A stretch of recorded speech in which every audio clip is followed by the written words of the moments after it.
Okay, so we are doing this recording on Sunday, December 19th, 11:04 a.m. Eastern Standard Time. And we have a guest on today's show, or this show, which is being pre recorded.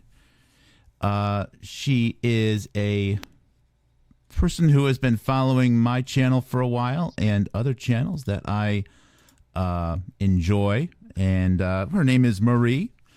We do have a awesome photo of Marie, and Marie reached out to us because of a recent medical escapade that she was on, and you can only imagine some of the specifics of what we are talking about. Anyways, we've talked before, went through the experience that she had, and there are some riveting sub-stories to this, which she feels very passionate about bringing to public attention, and I have to concur. They're pretty important stuff. So welcome, Marie. It's really an honor to have finally been speaking with you and to have you on the show. Welcome. Thank you, Mark. And really, it's an honor to be able to talk to all the friends I've made online through your awesome work. Yeah, we have a good community growing. Thank you. Thank you for being part of it. So you reached out. See, today's the Sunday. About 3 days or so ago, actually 4 days ago, because of a 2-week stretch, maybe it was even a little bit more of that, of your personal life, and it was just please just tell the story, and I'll ask a few questions maybe to interject to get some clarity, but I think you told it pretty well. I will make it as succinct as possible and as factual as possible. On November 10th, I was scheduled to go to the main hospital, in a big hospital in Concord, let's just leave it that way, and have my annual Medicare checkup. And I realized November was probably not a good time. I called in, said, can we reschedule? They said it would be 18 months before they could see me again. So I thought, well, that's probably not a good idea. And so I decided I would just be careful and go down there. So I had been very careful up to that point. I am unvaccinated. That was my choice. I was very careful, limited when I went out to breakfast. We went at 10:30 in the morning to avoid other people. We were never in a crowded place. It was always this small place. I always shopped off hours, and I always only saw a couple of friends during this whole time and some family members. So for 2 years, I'd been extremely cautious. I go to this appointment. I have it. Hardly any people around. I get into the exam room. Doctor walks in, and then the only thing I could see on her were her eyeballs. Literally, she was covered from head to toe. And she sits down with me, and I have a great deal of respect for this doctor. And she said to me, we have a huge outbreak of COVID in the hospital. And my heart sunk. Anyway, she went on to say, I'd really like to, I asked her about ivermectin. Or I probably shouldn't have said that, but I asked her about alternative, treatments other than vaccines. And she said that she recommended the vaccine and I should take it, and that, she gave me a laundry list of all of the organizations, which you have thoroughly, by the way, investigated, these people at the top. And I thought to myself, well, you know what, I'm going to make a choice here. And I said, well, I respectfully disagree. I said, I think I'm going to continue on exactly the way I've been doing. So I left, and 12 days later, on November 22nd, Monday, I wake up and I have laryngitis. Now I'm supposed to go to my daughter's for Thanksgiving. I call her up and I said, I think I'm going to have to cancel. So on Tuesday, I woke up and I had this cough. By Wednesday, the day before Thanksgiving, It was a deep cough. Thursday, I realized I was sick, and I took my temperature, and I had this low-grade temperature starting. Friday, same thing. I was just getting worse. Saturday, the same thing. Finally, a friend of mine said to me, you should I have a home test. Let's get you tested. So she came by, she dropped it in front of my door. I wouldn't let anybody near me. And so I tested, and it tested positive. So I immediately... Can I ask a couple of questions about how you felt during that period of time? Many have described it as a strange flu, not completely knocked out, still somewhat functioning, but did it feel like what was weird unique? was what was strange. I had no head cold. I had no sniffles. I had nothing except this tightening of the chest and this constant dry, unproductive cough. And it just got worse and worse. And so I'd have to take a Tylenol because I would get a headache from coughing so much. And I couldn't even speak like 5 words without going into a huge coughing jag, basically. And that was my symptoms, that and a low grade temperature. And that was it. So you're fairly social. You mentioned that you go out to breakfast and and seeing people in your area. Well, the only people I see is my one friend who is 83 years old. You got more than one friend. Come on. No, I do. But I'm your friend. During this time, I was very careful because I'm not, I'm not one of those, I'm not getting the vaccination and I'm going to go out there and just lead my life. No, I'm in the high risk category. I'm older, heavier. I got all the things going kind of against me in that respect. And I thought to myself, I'm just going to be smart, not stupid. I'm going to do, I don't like masking. I'm the first person to tell you I hate the masks.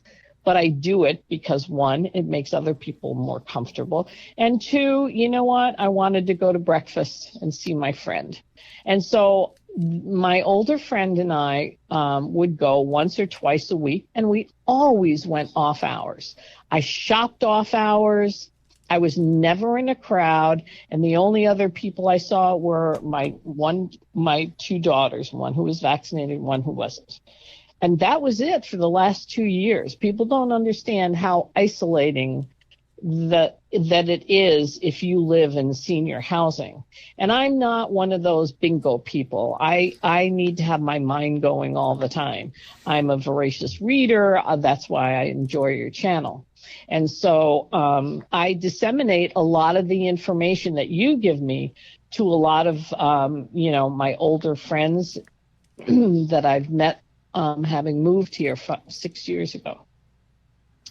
So that's kind of where I come from that perspective. Cool. Well, I just wanted to go over we all get the, sniffles and illnesses, and everyone has their own cadence. Yeah, and, that's what was weird with me. There was just nothing. I mean, I didn't even have a sniffle. That's what was crazy. It was just all sitting right in my chest, and every morning it was getting tighter and tighter, and I'd cough and I'd cough. Finally, and I had Hall's cough drops. That was like the only thing that actually worked. My friend brought Mucinex. She brought all these different things. She brought some cough syrup.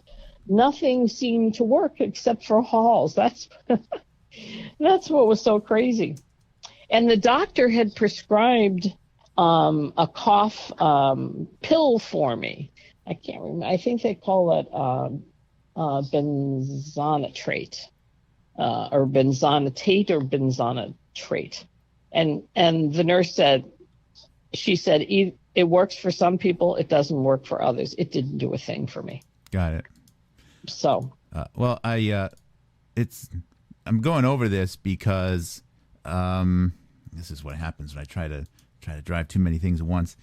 It's interesting over the course of this entire pandemic, which is closing in on 2 years right now, the timing of your acquiring of this strange illness, which, I mean, the audience is going to see where this goes. You're going to be test positive for the big C. Right. But that said, it's actually possible it may not have been the big C. It could have been something else. Nonetheless, the timing of your acquiring of that relative to your the visit that you started off talking about. Right. It was the only is, thing I had done differently in 2 years. Yep. And that's important. Again, it's not 100%, but that's a correlation that's hard to just toss aside. Thank you. Exactly. Okay, continue. Okay, so so after having tested positive, talking to the doctor, she wanted to schedule monoclonal antibodies for me.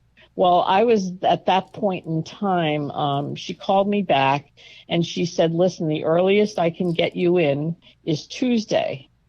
And she said, but there's a caveat to that. And I said, what is that? She said, well, you need to know you're at the end of the cusp.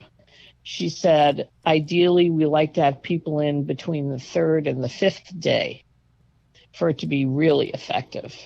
She said, you're at the end of this cusp.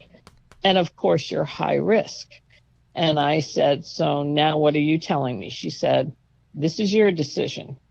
I'm telling you have a 50% chance of this working and making you better. You also have a 50% chance because of your risk category of becoming much, much worse. As a consequence of the monoclonal antibodies? Yes. Really? Okay. Yes. And because of where I was on that treatment scale in terms of days. Got it. Ideally, you want to have it within the first 5 days. Had I known that, I probably would have been smarter, tested myself earlier, and not, just kind of like wondered whether I was getting some. Because I've been prone to pneumonia. I've had pneumonia probably twice before in my life. And so I thought, well, maybe you just caught, that's what I was thinking, because I wasn't having any head.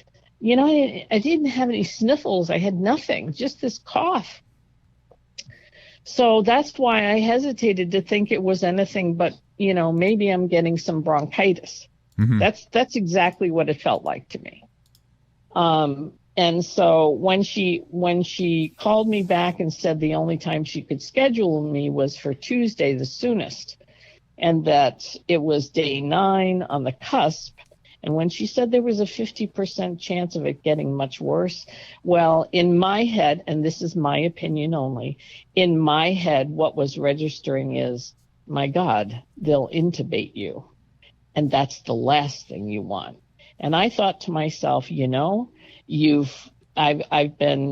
had lost 35 pounds. I'd been on keto. I was really taking good care of myself. I was taking all my vitamins every day. And I thought to myself, I'm a pretty damn strong woman for my age. And I thought, I'm going to fight this on my own terms. So I thanked her for it. And I called her back and I said, I've thought about this. And I said, I don't want to go ahead with it. And she said, okay, that's fine. She said, I will keep in touch. She said, I want you to call me immediately if anything changes. I said, okay, great. So that was on Sunday. And Monday, her nurse practitioner called me with the cough pills that they didn't do anything. Tuesday, my daughter set up an appointment with a homeopathic doctor in Portsmouth. And in the meantime, that same day, another friend from Center Harbor texts me, and she tells me that she's monitoring. She's tested positive, but she had her therapeutics set up, and she has her PhD, and that she was monitoring her saturation, her oxygen saturation. So I text her back. I said, how do you do that? And she said, you use an oximeter. So I immediately call my other friend, my 83-year-old friend, who's a former nurse, RN, and tell her to please go buy me one at CVS. So she comes down the mountain, buys it for me, brings it over, drops it at my door. And I immediately read the instructions and I looked and I was at 91. And I saw that normal is between 95 and 100. And they say if you go below 88, you're in trouble. Now, that was on late Tuesday afternoon. She dropped it off. On Wednesday, my cough, of course, is still not getting better. And I'm measuring 91. On Thursday morning, when I'm supposed to have this virtual telehealth meeting with the doctor, at 7:30 in the morning, I measure my oxygen, and it's 88. And I called my daughter, asked her to call the doctor. And she called the doctor, who told her to immediately call me back and call 911, which is exactly what happened. The ambulance, I can't speak more highly of our EMTs. Oh, I've seen them at nice. work, but it's the first time I've ever had to use them. And they were here within 4 minutes. And they told me to make sure my door was open. I went and opened the door and then came and sat back down. Those guys, all 4 of them, were completely donned and in my apartment within 4 minutes from my call. And they took my vitals and they said, "Can you walk outside into the hall and get on the gurney?" I said, "Yes, I can." I did. And once they had me strapped in, I should say, not slapped in, they immediately put oxygen on me. I went downstairs, and as I'm rolling out, I can feel the first snowflakes of the season dusting my face. I remember that so clearly. It's weird. And so I get they get me into the ambulance, and we start rolling, and the EMT is giving the hospital my vitals, and I hear him say, her oxygen is at 80. And I thought to myself, my God, it fell from 88 to 80 within just probably, I don't know, 5-10 minutes. If I hadn't made that call to 911, if I hadn't had that oximeter to tell me that my saturation rate was at what it was, I probably would have passed out, and then I probably would have suffered brain damage from lack of oxygen. So there's a few great disclosures here, and it's not all foreshadowing of something more sinister. One is a great piece of health advice: get one of these oximeters. I have it on the screen. Get right an now. oximeter and have it on hand. Yep. And God willing, you'll never have to use it. I mean, it's possible that the one that you had might have been reading a little bit higher, that maybe the drop didn't happen right before the EMT, but either way, it was low enough that when you were getting on, it was low, and you were getting on at the right time. Maybe you would have been fine, but it was not going in the right direction. And again, it was not going in the right direction. And literally, by the time I got on the ambulance, when they were telling me that when they were calling in that it was 80, I thought to myself, two things ran through my mind. Either, obviously, an oximeter the one off the shelf is not the same as the medical devices they use. So I was probably going to be off. I could have been off, 3 points either direction. Yep. But I knew I wasn't in good shape. Exactly. So that's the first good advice. Might be a good investment for everyone these days. Even if you think you're healthy as a bull, why not? It's not that's an expensive exactly device. right. So there we go. So thank you. So we're already winning, guys, having that out there shared. Okay. So you're on the ambulance right now. They measure your oxygen. Did they know why you called it? And what other tests did they run while you were on the ambulance? The only thing, no, they just gave me oxygen on the ambulance because I'm literally about a half mile from the hospital. Okay. I mean, I was there within like 2 minutes. Did you disclose that you had taken a COVID test? Yes, I did. Okay, so they I knew told. that. They knew that. I believe I did. I'm not really sure. I'm pretty sure they asked me that question I think the because those guys are pretty thorough. when you I'm first pretty sure they asked me, and I told them I took one Sunday, a home test. when you yeah, okay, but I'm think you're 100% sure that when you made the call for the service that you mentioned then as part of your initial diagnosis, but it comes into play the whole story as to when and how many times you were tested for COVID, and the audience will see that as we continue. All right, thank you. Correct. Okay. So I get to the hospital.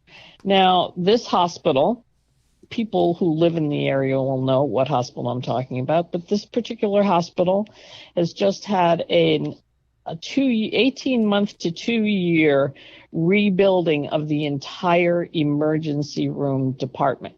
All brand new stuff, including a $10 million arch outside for the entry to the ER.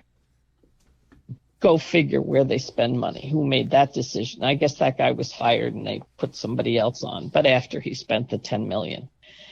I get wheeled in and I go down, and then the nurses are directing the EMTs, go left, go right, go.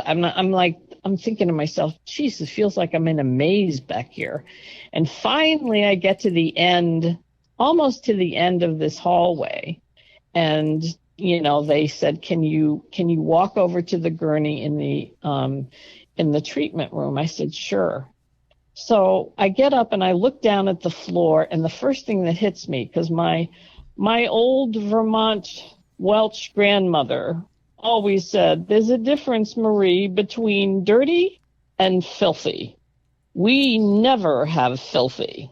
It may be dirty and we clean, but we never tolerate filthy. I looked at the floor. It was so filthy, I wanted to cry.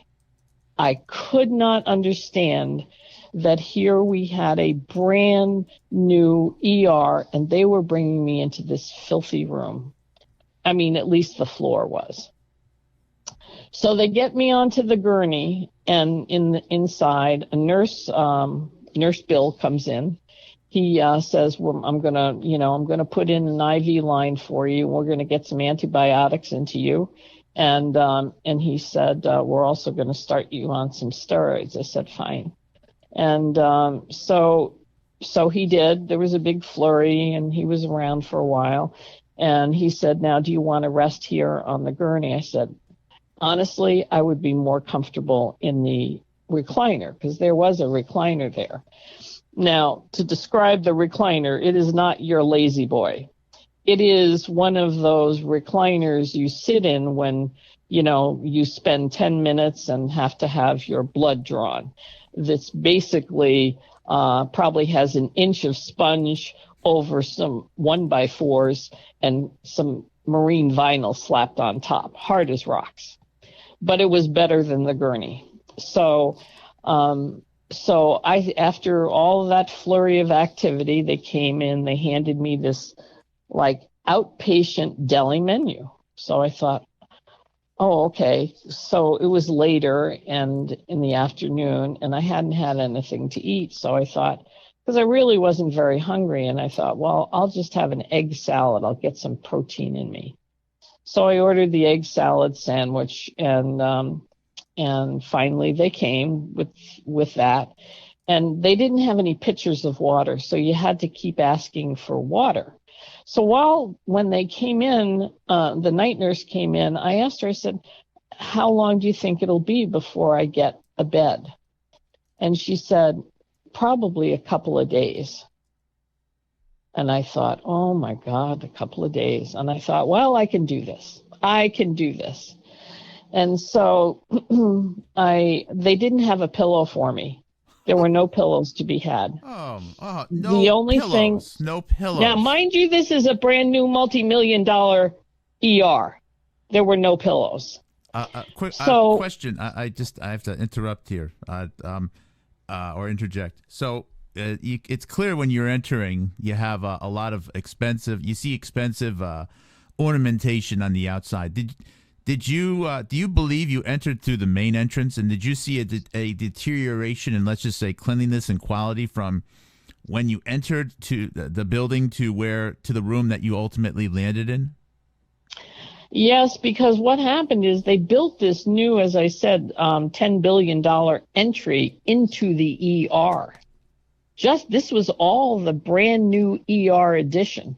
They had closed the maternity ward. They had closed all the orthopedics up here. And what was left was basically, the medical surgical part of the hospital. Mm-hmm. And then things like the endoscopy suites and those kinds of things, those kinds of services. So that's basically what you had, and I thought, wow, when I first went in, I saw this really fancy, entry nurses station. I thought, wow. And then they kept rolling me into this maze. And I finally came to this last, like I was like at the end room of all these mazes of rooms. So I was shocked when I went in. I just couldn't believe that they would put me in a room like that. But hey, it is what it is. And right? no window. Oh, no window, no light, nothing. The only thing you had was a fluorescent light. They did have a tiny little television, which the remote didn't work, so they would have to put it on a channel, and that was it. You were left with that. It really does feel like that room in the movie The Matrix. There's no windows. It's just nope. There's no windows. Tiny there's little nothing. black and white television. And then the kicker was that the recliner, was sitting 12 inches from the handle to the door to get into the bathroom, and it also, barring if you got up and tried to walk around the recliner arm, you had to bend backwards. You kind of had to make an S shape because the computer keyboard that they use stuck out. They flip it up and flip it down when they use it. When it's flipped up, you had to bend your way around the computer keyboard plus the end of the arm to get into the bathroom. And I had asked the girl that night, can we move the chair? She said, oh, no. She said, we have to leave the chair there. I thought to myself, okay, well, I'm going to get my exercise. So the next morning, then they gave me a towel to roll up to stick behind my neck. So at least I could sleep. I could kind of nod. I basically nodded on and off, all night. And they came in and the next morning and handed me one of those outpatient limited menus, and it was either 2 scrambled eggs and bacon, or it was oatmeal or cream of wheat. And I thought, I'm not terribly hungry, but cream of wheat sounds good. It made me think of my grandmother. And so they brought in the cream of wheat with brown sugar, and not thinking, I put the brown sugar in. I hadn't had processed sugar in a year and a half. Well, that cream of wheat was like a freight train through me, and I could not make it through that bending part. And anyway, I had a terrible accident, had to ring the call bell, and that was the only daytime nurse that actually came in and helped me. And she helped clean me up, threw out all my clothes, and put on a new whatchamacallit. And I didn't see anyone. The only people I saw were when I asked for water, and when they brought in,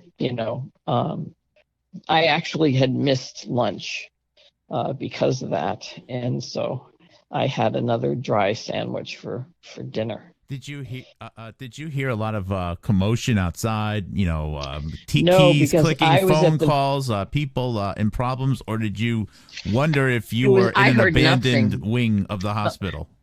I was basically at the very end. The only time I heard any noise was that first morning on day 2 when I kept hearing this bang, bang. There was a door opposite my door, and it kept banging. And I thought to myself, my God, I started counting the number of times it was banging.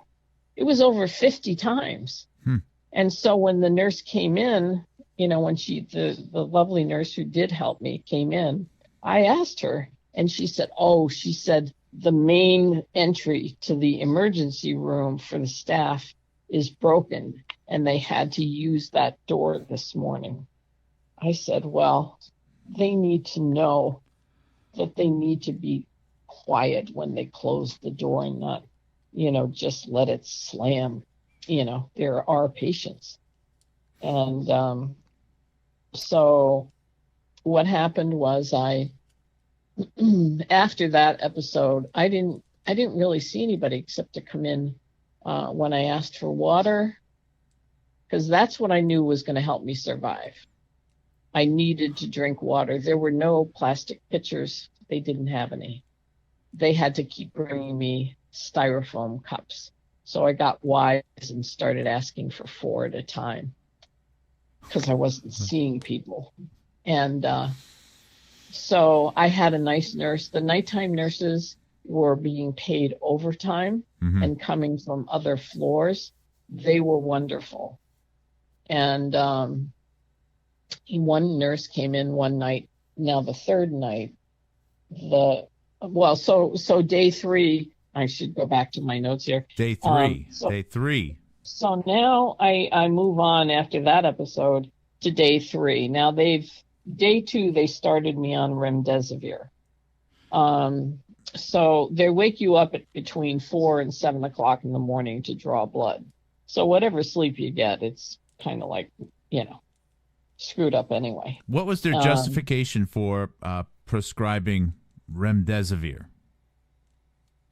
You know what? I was so sick I didn't ask. Oh, okay. So you're are you feeling your and now symptoms the other piece is the other important piece is when I dialed 911, AT&T automatically goes into this block all calls except emergency mode. And I didn't know how to turn it off. And I tried and I tried. My daughter didn't know where I was for till late Thursday afternoon. And I had no way to communicate with my family at all. And I'm sorry. So is this your cell phone? Your cell phone was put in? This is my cell phone. Your cell phone couldn't make calls non-emergency because of when you call see what I should have done if I'd been smart, I should have called the fire department locally. But because I hit 911 and I have a main cell phone number, it triggered emergency in Maine, and they turned around and forwarded the call to my local fire department. Okay. Okay. We follow. State of Maine, by the way, for those outside the United States. So your cell phone is registered in a different state, next to New Hampshire. Correct. Okay. Exactly. And so what happened then was that on the third day, I'm wondering, well, where, how many people are ahead of me? I find out that there are 13 people ahead of me. And on the third day, which is Saturday, it still might be 3 or 4 more days. When they told me that, I just was beside myself. And I thought to myself, my God, you have got to take care of yourself. You are on your own. You've got to stay alert. You've got to watch whatever stupid program I was watching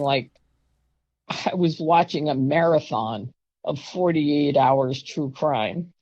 And I thought to myself, you've got to keep your mind alert. You've got to pay attention to what's going on. You've got to drink water, and you've got to get up. Forget calling them to go to the bathroom. I just got up myself, went to the bathroom. Every hour I would get up I would just walk like, 6 steps around the room because I would get really winded. I was on six liters of oxygen at the time, maximum.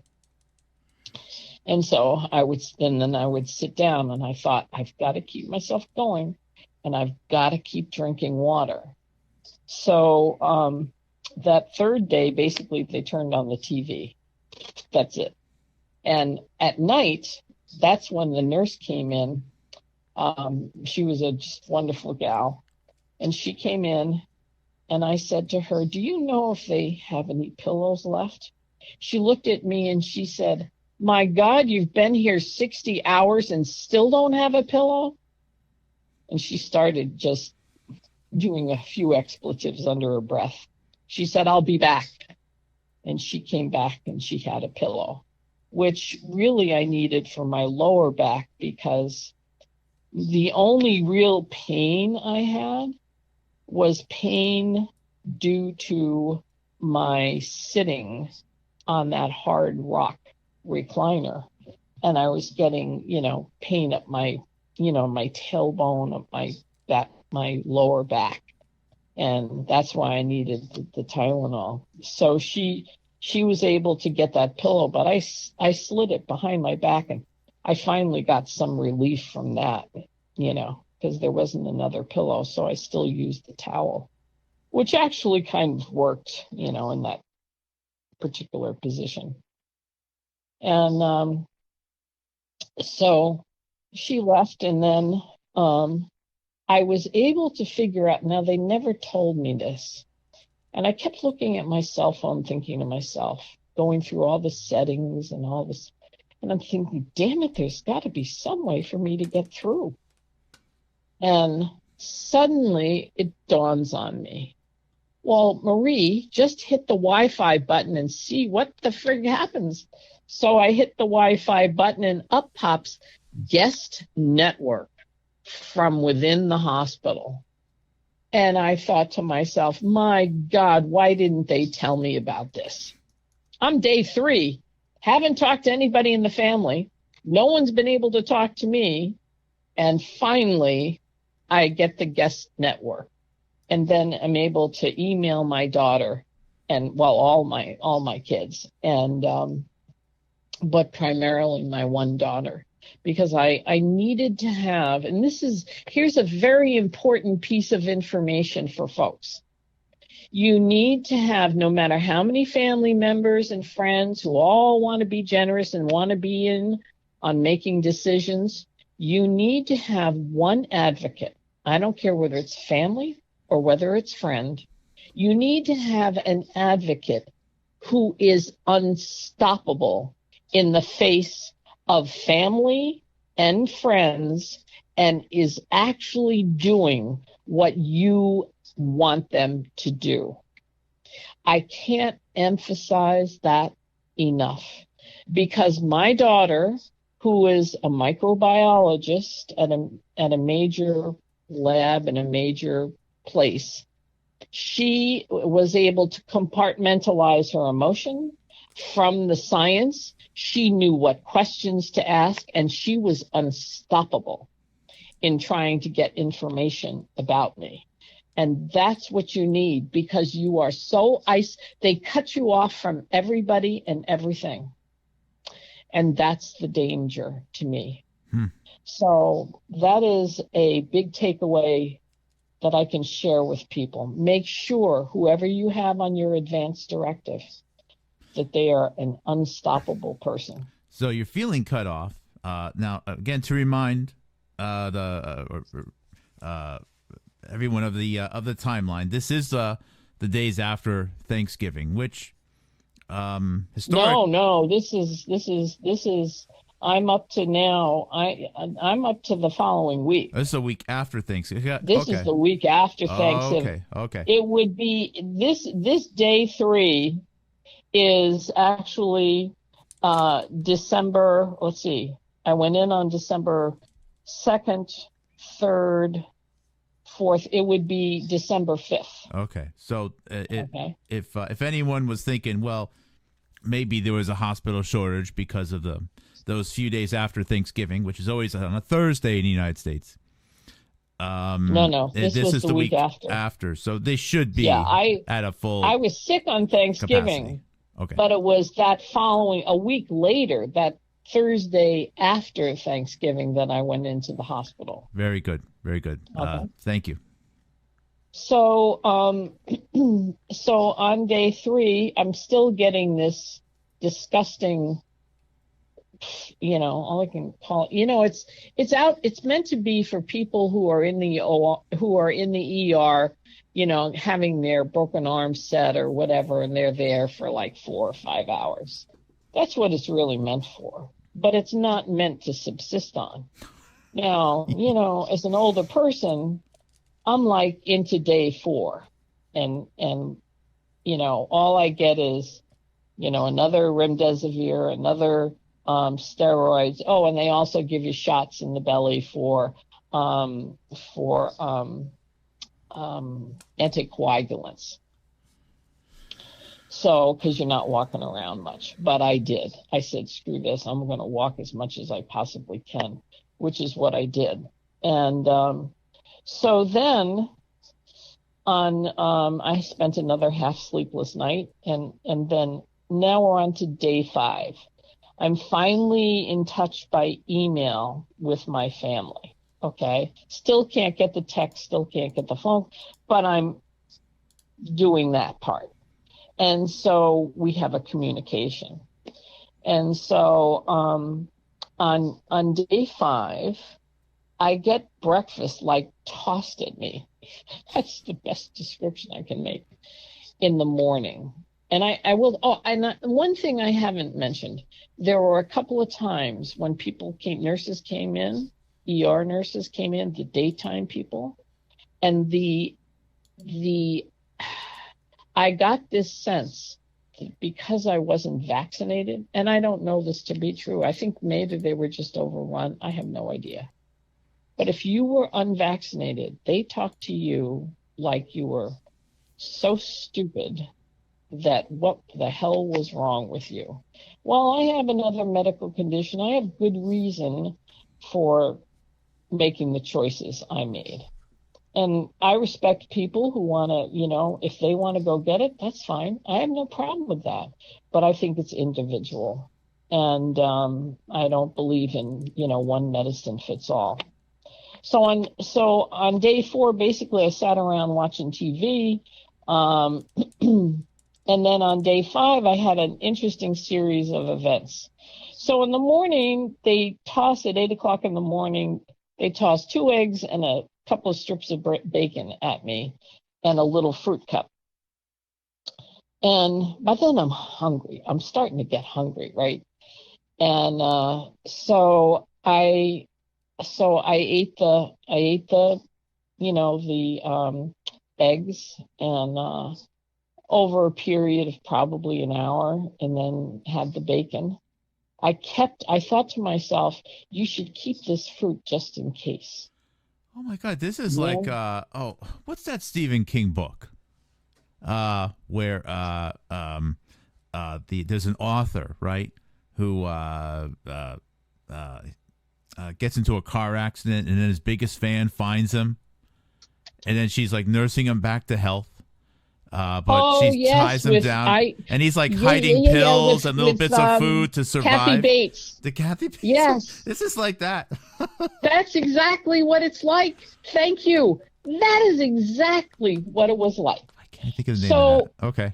Yep. It's Fatal. Oh, I can't remember the name of it, but I know exactly. I can picture. It's what's the actor's name? Not Al Pacino, but the other guy. I'll think about it. But this is like a survival story here. It's this like is you versus this is survival. The vultures you are waiting literally for you to. You are on your own. Yeah. You are on your own during the day. You sure you don't want that vent? You sure you don't want that vent? It's so here we go. Ventilation delicious. This is where day 5 comes in. And I'm thinking to myself, why are they doing this?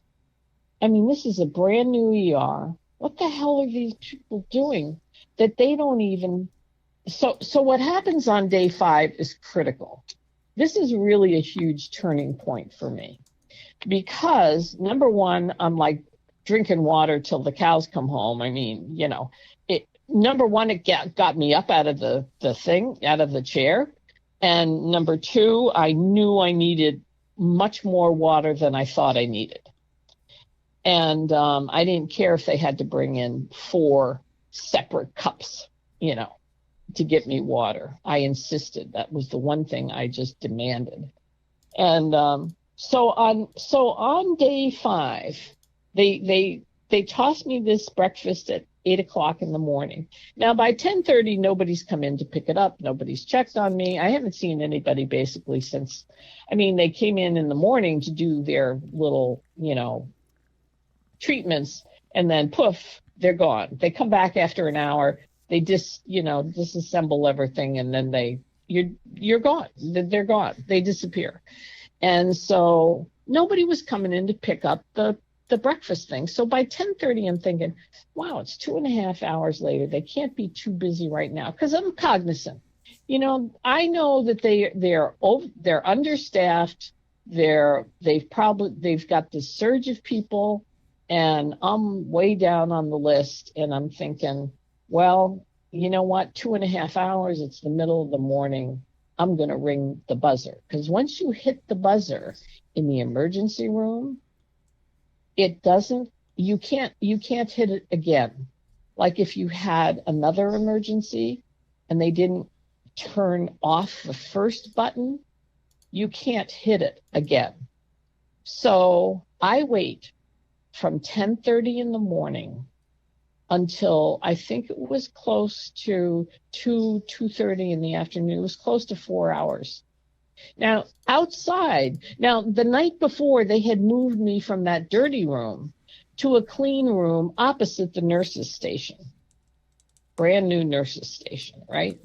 Okay. And so I rung the bell at 10:30.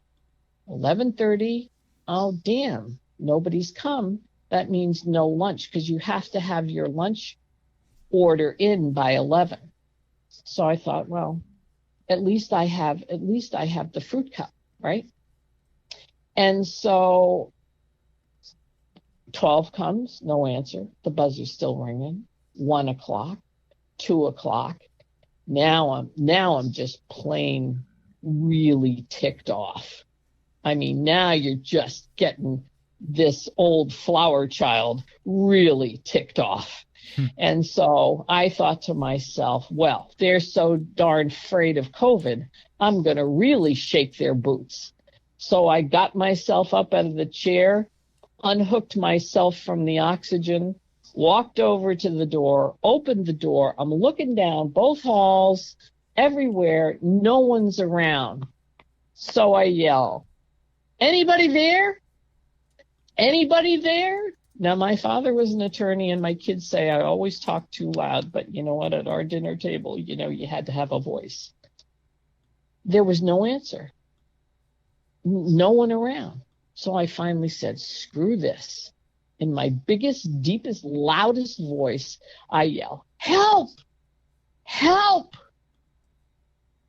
And all of a sudden, from behind a computer screen, 15 feet away from me, some man nurse sticks his head out and says, can I help you? I thought I was going to kill him. I'm telling you, I thought I was going to jump over the counter and kill him. And I said, you sure can. I said, how about turning off that bell so that if I do need you, I can actually ring the emergency bell. It's been on for 4 hours. Can't you hear it? I said, you're sitting right there. And so he said, okay, I'll take care of it right now. So he did. So 3 o'clock comes, no menu. 4 o'clock comes, no menu. 5 o'clock comes, no menu. So all of a sudden, I'm watching this marathon, the 48 hours. I'm still walking around, drinking my water, going to the bathroom, doing my thing, right? And all of a sudden, I'm sitting in the chair.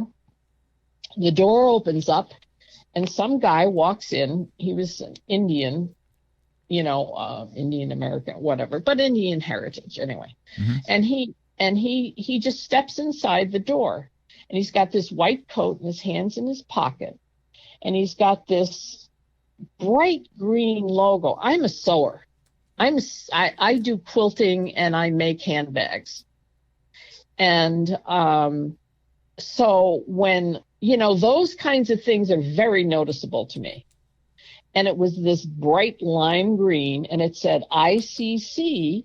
And what struck me was that they were small letters. They weren't capitals.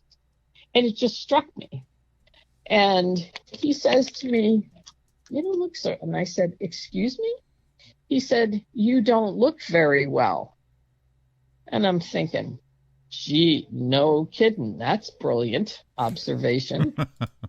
And then the next thing he says out of his mouth is, "We'd like to help you breathe." I said, "Really? How?" And he said, "We'd like to put a tube down your throat."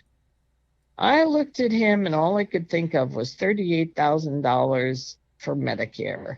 And I looked at him and I said, "Absolutely not." I said, "You can leave." And he said, "Are you sure?" I said, "I am absolutely sure. No tube." Wow. He turned his back and he left. So you're on the remdesivir, and they're like, "You sure you don't want I think that morning I had my last remdesivir treatment. But I had four. No, it was the next morning I had the last treatment. But I'm on the treatment schedule. That would have been, let's see, I would have had my first treatment on Friday, Saturday, Sunday. Yeah, Monday morning. That fourth day was I had my last treatment that morning. Well, this is important because we've heard of challenges with remdesivir and breathing assistance.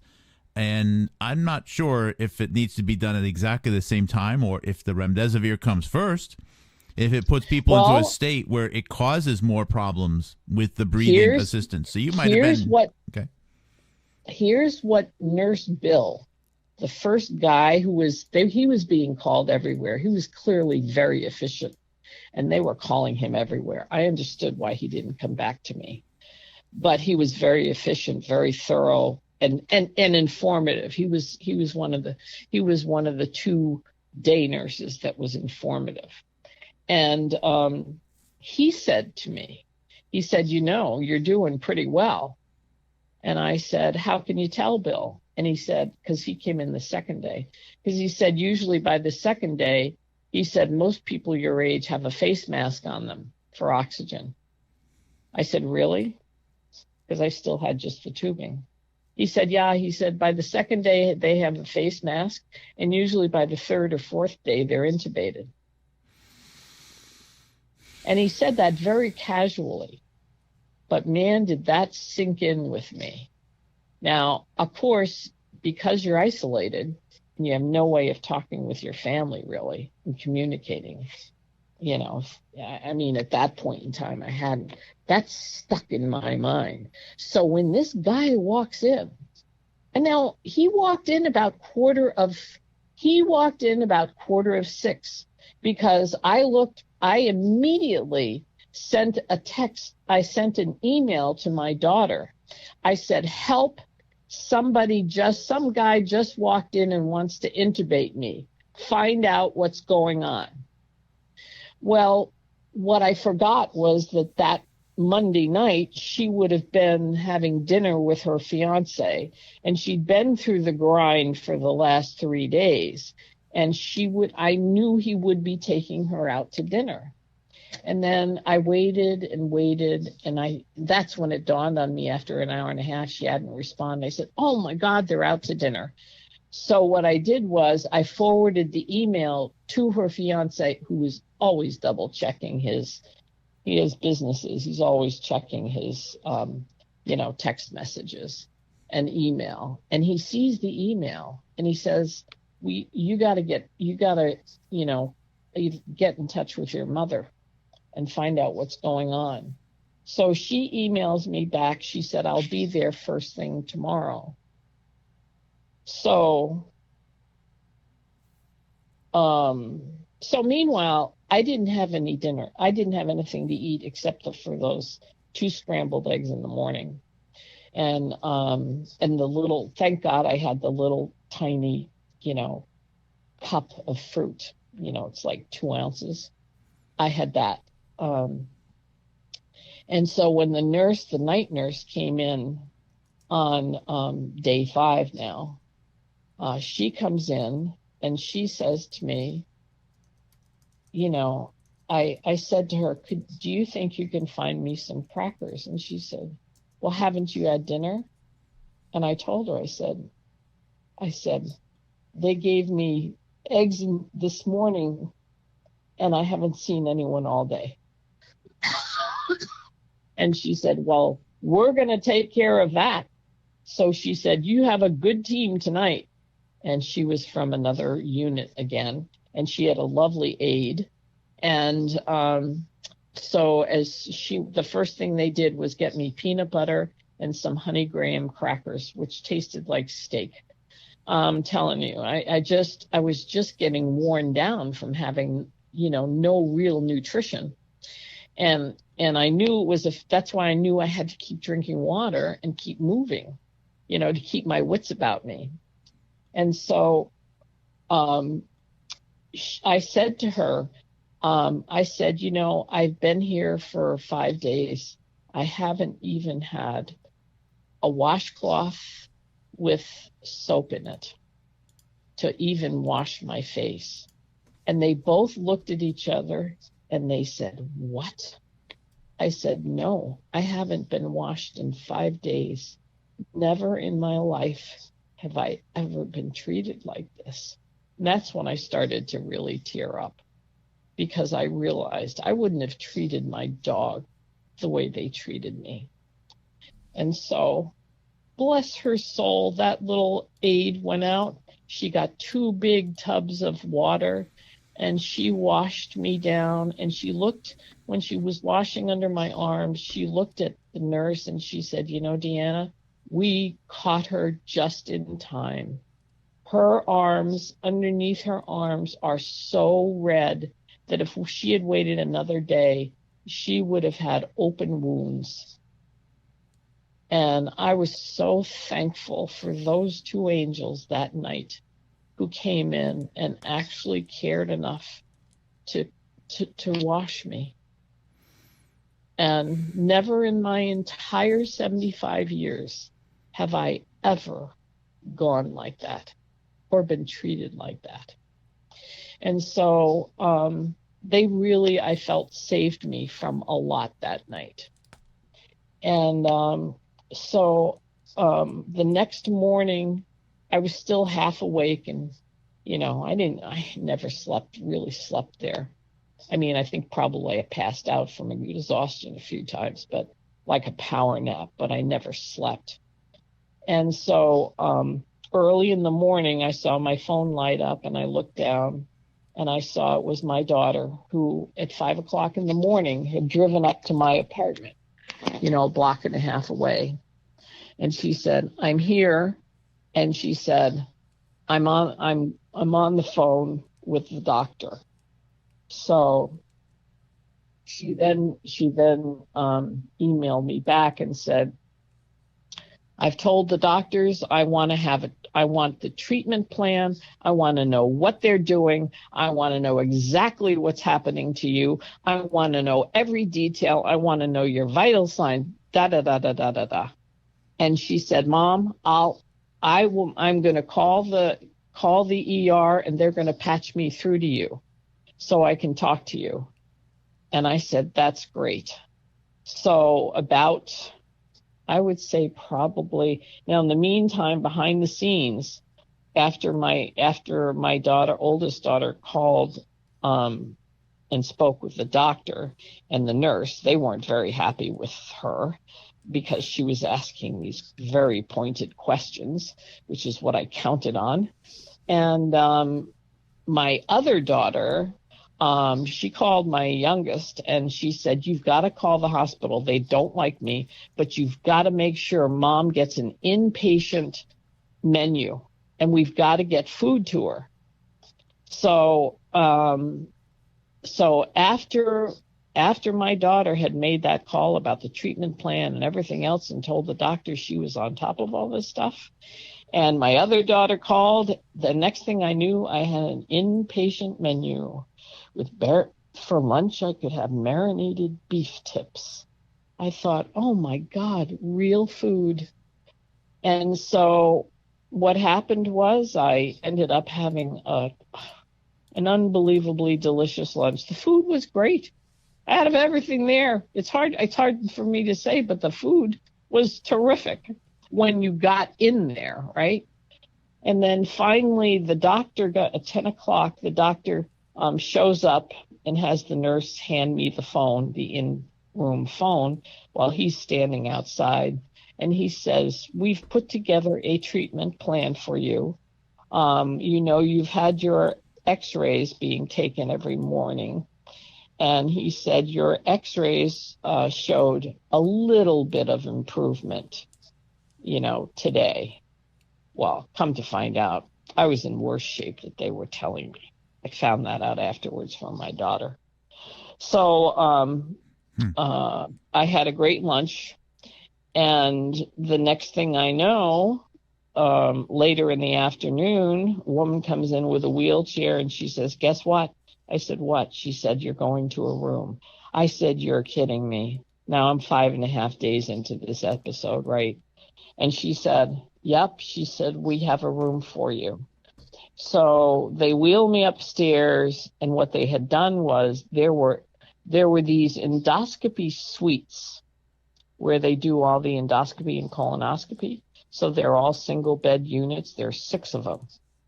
And they opened the door, and for the first time in 6 days, I saw daylight and the huge picture window with white pines moving in the breeze. I just broke down and cried to see, the light.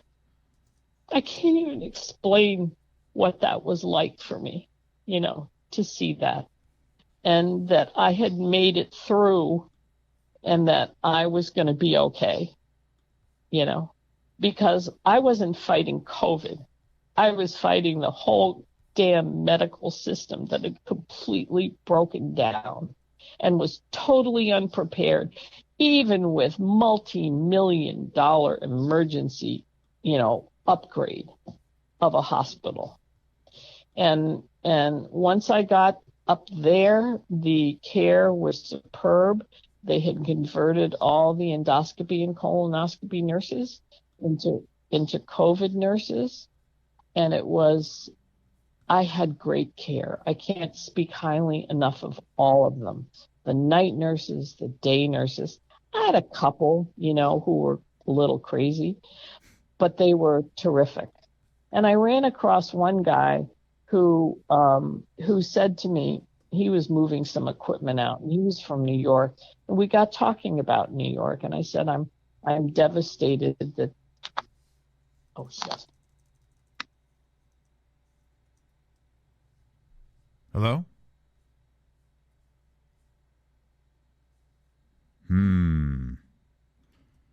Might have just gotten cut off.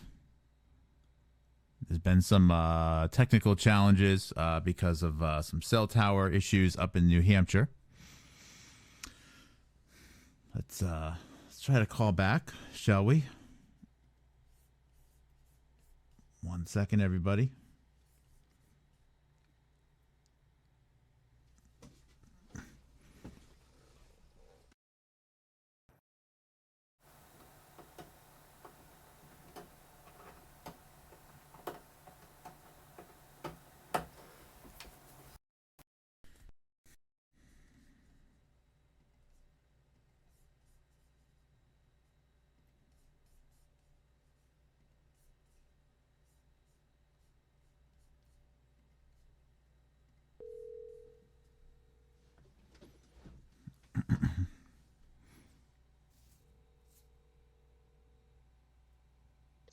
Sorry about that. I knew that would happen eventually.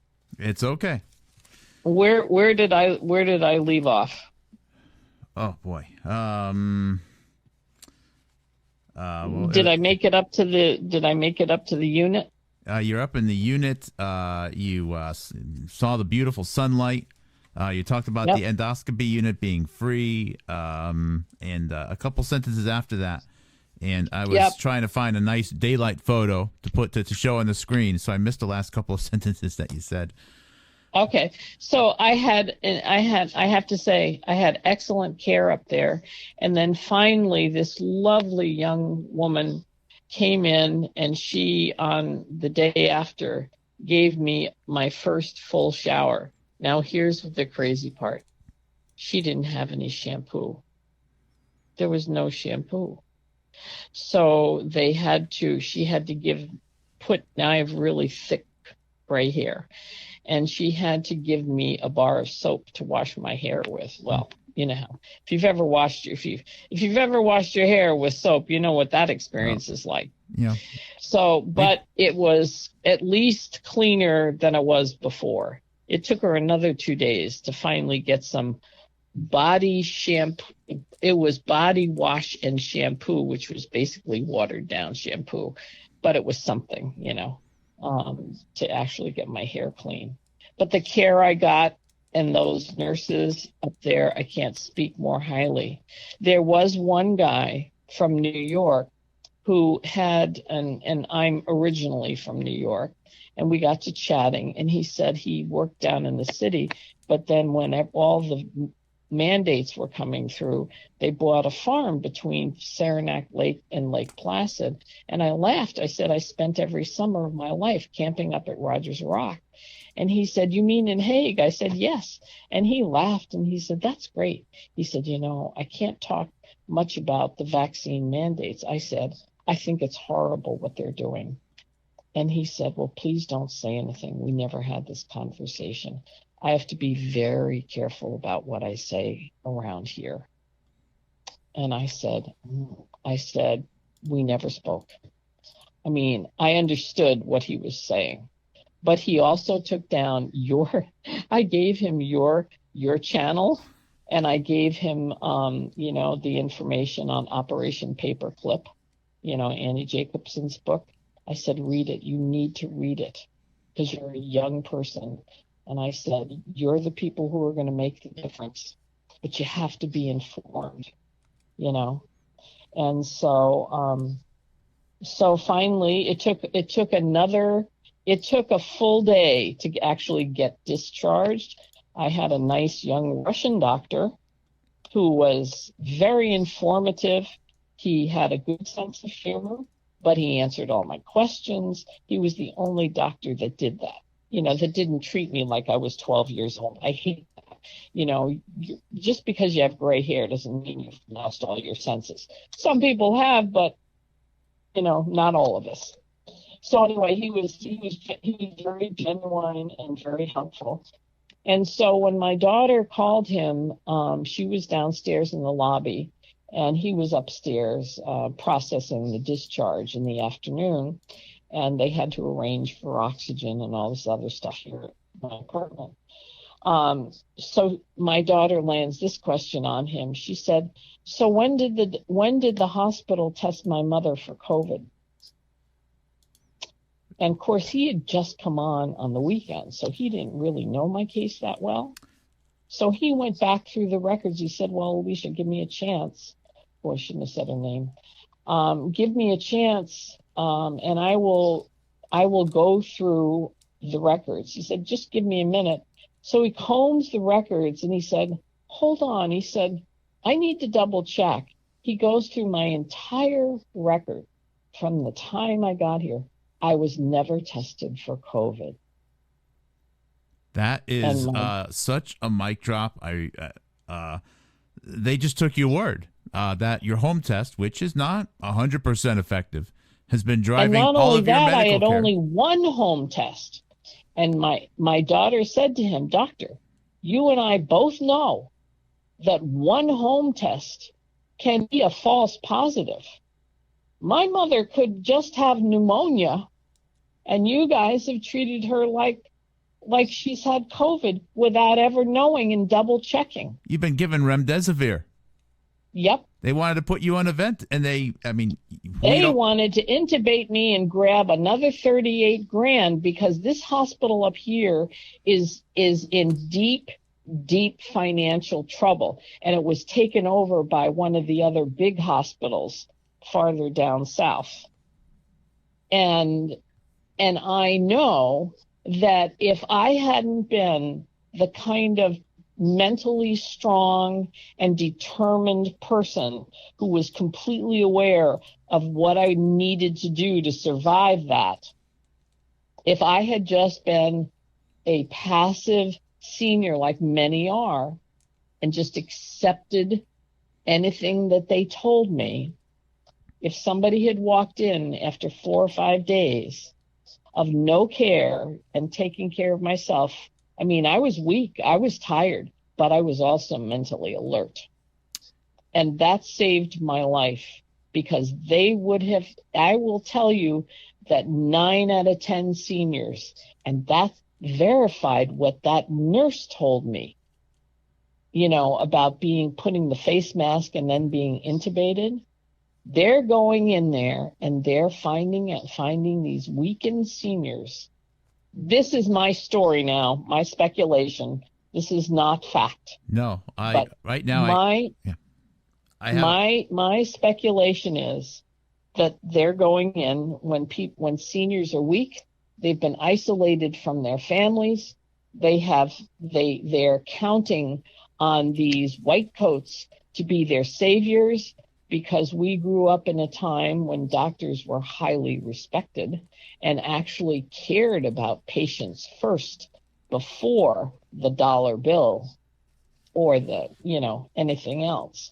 And that's the generation we grew up in, that many of them would immediately just acquiesce to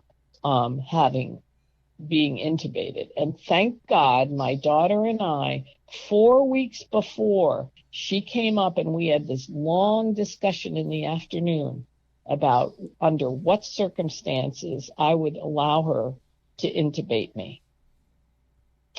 And I said, and you and only you are going to make that medical decision.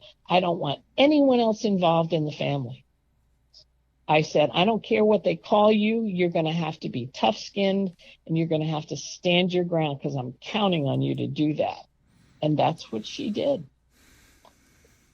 But you know what? That's the strange thing. And then as my daughter's driving me to the pharmacy before we come home to pick up my medications, she says to me as she's pulling into the parking spot, turns around, she looks at me and she says, Mom? I said, what? And she said, that guy who walked in your room? I said, yeah. She said, well, the nurses are telling me that you had nightmares. I said, nightmares? She said, yeah, nightmares. Then she used the word delusional. And then she backtracked last night and she said, Mom, the fact is, she said, the actual fact is the discussion was that you were having nightmares. Now, I was having nightmares at 4:45 or 4:45 in the evening, waiting for my dinner, watching 48 Hours, totally alert, and being able to pick up a logo, which, when you and I had our discussion, we find out is, drum roll, go ahead. ICC Healthcare, intensivist group.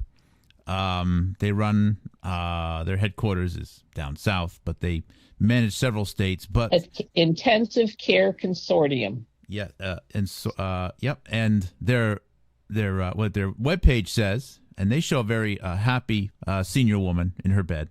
Exceptional care when you need it most. And what blew our minds was that they were throughout the West, the Southwest, the Midwest. Yep. And the last state you mentioned is? New Hampshire. So yep. Not all New England states, but New Hampshire is one of them. Oddly enough, I have to say, they were all politically red states. Yep. So you have a intensive care consortium of people who are trying to find seniors in red states and give them the exceptional care that they need when they need it most. Yes. And, of course, you see how this works. This is where it gets really dark, ladies and gentlemen. And, God, I hope my sound is working, because I think this is an amazing interview, and we're in the zone right now. And this is a chart that is very upsetting. And that is, Marie is a beautiful person. She's a mother. She has children and grandchildren and friends. But to the government and to the World Economic Forum, she is $50,000 to $80,000 a year in cost between Medicare and Social Security, and several $100,000 remaining.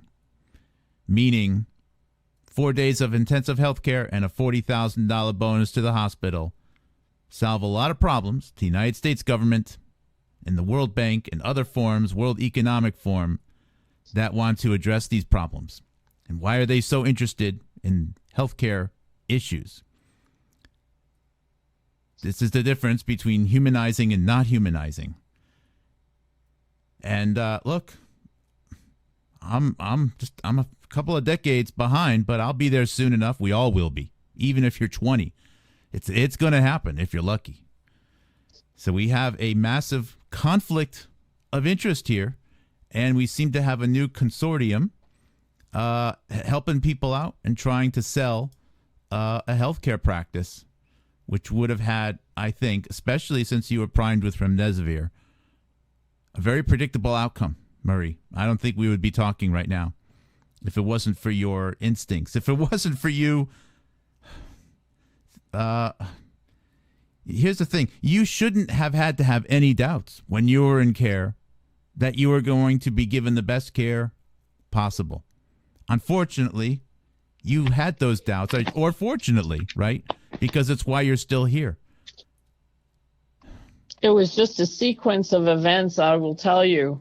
I told my two friends, the one who texted me about my saturation level and the other one who acted on it and bought me that little oximeter, it literally, I believe, saved my life. And the other thing that saved my life was drinking a ton of water and just sheer determination that I was not going to let them get me. And now you're here, and you're here for another Christmas, hopefully many more. I am. Because you have stories to share. And this old warhorse is not done yet. I have work to do. And that's why I am so thankful for all the work you did, because I will tell you, it was the work you did that I was rolling over in my mind in that dark hole of a place, that kept me going.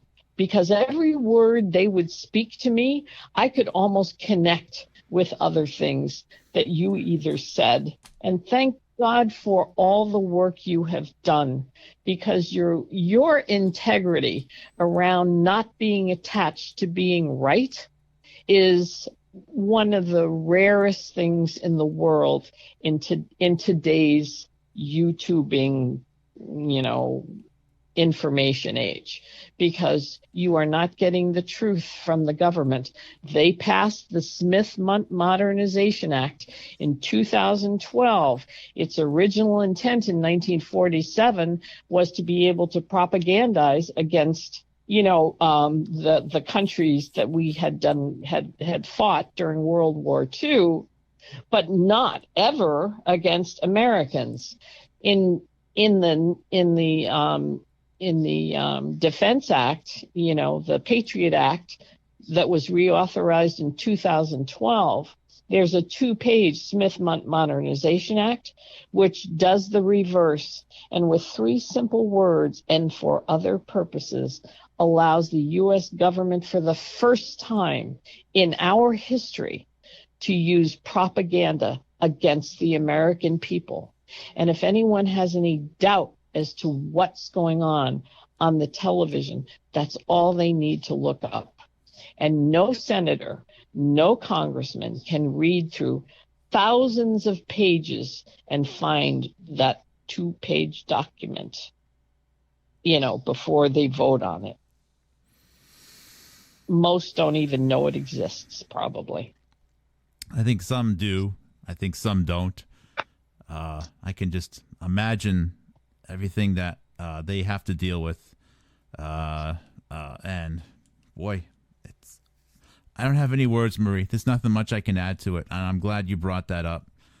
That is actually not a topic that I get into much on my show, but you and other listeners and researchers and citizens do. And I'm thankful for you bringing that up. And I'm sorry that I brought up this cold calculation of numbers right now.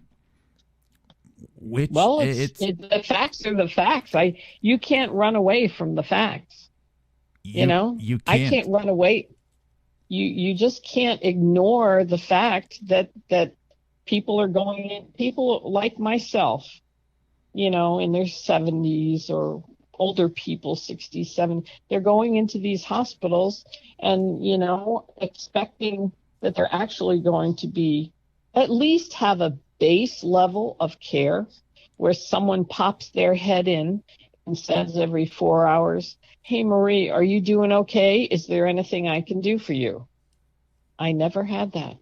I never got that until the night nurses who were doing time and a half. And there was a conversation that my daughter overheard down in the lobby that the nurse said, that one of the incoming nurses said, "You know what? I get time and a half here, and that's why I'm doing these night shifts. Otherwise, I wouldn't bother." And the other nurse says, "I know what you mean. I can get more money down at McDonald's." So between decentivizing people because of the vaccine mandates, and then add on top of that the low pay to the healthcare people, and my question is, where the frig has all this money gone? If they spent all this money on this hospital and that they can't even staff it, they didn't even provide for staffing for it in case of a pandemic that they knew was happening 2 years ago. Anyone worth half their salt or half a brain should have had a plan in place. If we get this many people, we need to do this. If we get this many people, we need to do this. We need to line up these people, these people, these people. We need to pay this, and this. I mean, this is not rocket science. This is basic business administration 101. You're making an assumption that the goal is maximum lifespan and quality of life. So if the real goal is something else, then maybe the planning was dead on perfect. Well, that's what we're faced with, isn't it? It's one or it's the other. God help us if it's the other. And I'm so appreciative, Marie, of you sharing this. I think this, first of all, God willing, my soundboard is working. But I think this video will get a lot of visibility. You get a very beautiful, very candid, specific description of what you went through. And it's brave of you to share it. You know you had to. You probably don't feel brave because you just knew you had to. No, I just had to do this. I could not live with myself if I thought that there was one family out there that didn't have this information and ended up in a worse situation than me. I just couldn't live with myself. I think the audience I know knows that there are family members who differ, from me, and I respect their opinion. But this is just not acceptable on any level, anywhere in this country. And I think several 100,000 other people probably had they might have had exactly, but similar circumstance, and they did not live. And No, reiterating, we're not even sure what illness you may have had in the first place. It may have been that's the several kicker. things. It could have been COVID. We don't know. We honestly don't know. I don't know. I honestly don't know. I could have just contracted bronchitis like I've done before. I just don't know. The only thing that I was grateful for was that I was measuring my oxygen level. But I want to do a quick summary, Mark, Please. of my takeaways. Please. I would tell everyone to have a go bag ready. Like put in there extra nightgown, extra this, extra that, whatever you think you need if all of a sudden you have to go to the hospital, and stick it someplace you can grab it. And secondly, make sure you get in place someone who is an unstoppable advocate. I cannot stress that enough. You cannot have two family members. You have to have one person who's the only contact, because the hospitals can't deal with two or three, because they will take it. I think that will be an excuse for them to go to one instead of the other if you don't have your advance directive in place. I was clear with them. I told them they are not to speak to any family member except my daughter that I designated.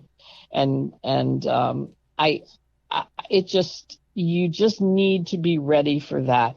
And you need to be prepared that if you do go into an ER, that you could be there for days like me, and that you need to keep hydrating no matter what. And you need to keep walking as best you can no matter what. And then the other thing on the mental side is you need to be prepared for the massive discrimination you will experience if you are unvaxxed. Just be prepared mentally that, if anything above, non-discrimination is great, but be prepared for it, and just be your own, just have faith in your own decision. I don't care what your decision is, vaxxed, non-vaxxed. Just have faith in your own decision, and you've been well informed, Sage and advice. keep taking your vitamins. That's all I can tell you. I was on a great regimen of vitamins. I was cleaning up my food. I'd lost weight. I would say to people, just keep doing that, and do your breathing exercises. If you find yourself alone in an ER, just keep taking your deep breaths and keep exhaling. I did that a lot. And find joy in your life. And joy in your life. Find that inner strength that comes from, maintaining your family relationships and asking your friends what they need. Because that knowledge that you have things to do and people that need you can give you the strength you need in those situations. Yes, and like me, you never know that small act of kindness that kind of puts you out of, I really would rather do this later, but I should get it done. And you do it. You don't know the massive difference that could make in someone's life like my two friends made in mine. So I thank you so much, Mark. You are a true warrior. I believe in your work. I believe in the integrity and character that you bring to it. And I want you to continue. And I have to. I will. Thank you. You cannot stop. You literally were part of my huge ability to be able to make it through that dark time. That was a great interview. Thank you very much, Marie. Look forward to you more chats. You being there for us. And yeah, I'm always available to anyone. if they want to email me, or that is a regular follower. Okay. I'm if anyone has any questions, I'm always available for that. I have no problem with that. I think this, part of all of our lives, always, we are meant to be where we're placed, and there's a purpose for our going through what we went through. My granddaughter, who is a physician's assistant, texted me last night and said, "You must have been so very frightened when you were in there all alone." And I texted her back and I said, "No, honey, I wasn't frightened. I was really ticked off." Amen to that.